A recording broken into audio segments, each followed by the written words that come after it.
I am indeed. I'm in amongst the horses, the Cattlemen, and I'm walking alongside Rusty. Rusty Connolly from Benambra.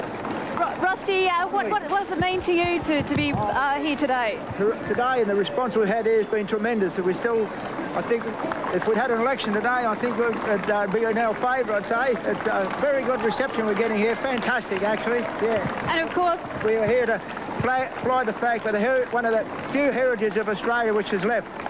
Of course, in 1901, 250 cattlemen actually paraded down here. Do you feel like you're repeating history? Do I beg your pardon? You're repeating history?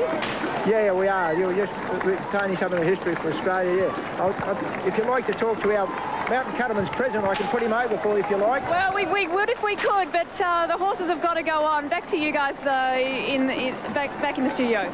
A very impressive sight, and Jen, we cast our minds back to the opening ceremony of the Sydney Olympic Games when the Cattlemen streamed across the stadium for that wonderful opening ceremony.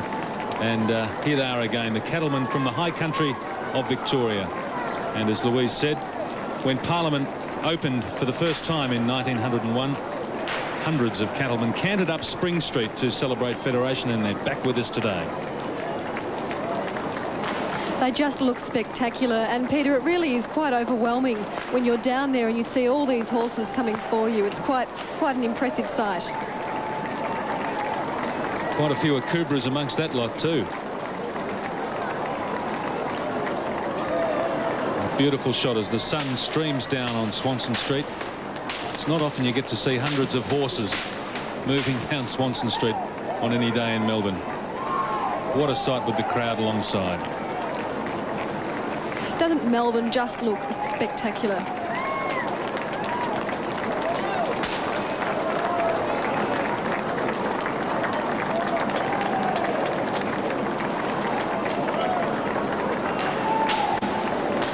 In 1901, the Argus reported that the hundreds of cattlemen all wore Rob Roy tartan shirts.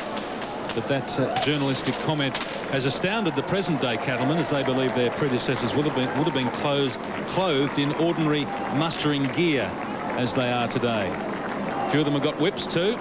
You can hear the cracking of the whips there.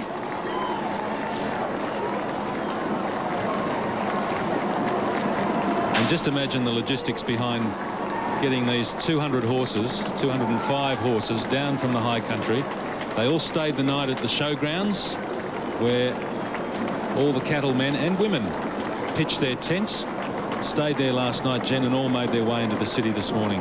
What a sight. And isn't it just amazing that when Parliament opened for the first time in 1901, there was also the 205 cattlemen. So our ancestors also would have been experiencing this.